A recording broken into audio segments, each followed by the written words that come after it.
Nada. Ai, caralho. Ai, não acredito isso. A minha mãe vai vir brigar comigo. O meu videoblog. Amanhã eu não vou entregar curso. Eu tenho 18 anos. Eu vou entregar curso pra quê? Eu preciso trabalhar. Eu tenho que trabalhar. Quem tá fugindo da vida é ele. Eu tô bem na vida. Eu tenho filha, eu tenho carro, eu tenho tudo, eu trabalho. Eu só bebo. Bebo. Energético. Eu nunca bebi isso. Uma bebida muito forte, não bebo. Colocar no YouTube depois, hein? Não bebe esse tal de jet. É a pior coisa. E depois ainda me deu esse bug pra bater. 2 bolas batendo, 7 e 7.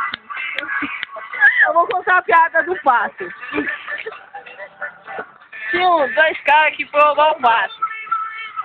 Aí um foi pular o muro e caiu. Aí o cara, qualquer um.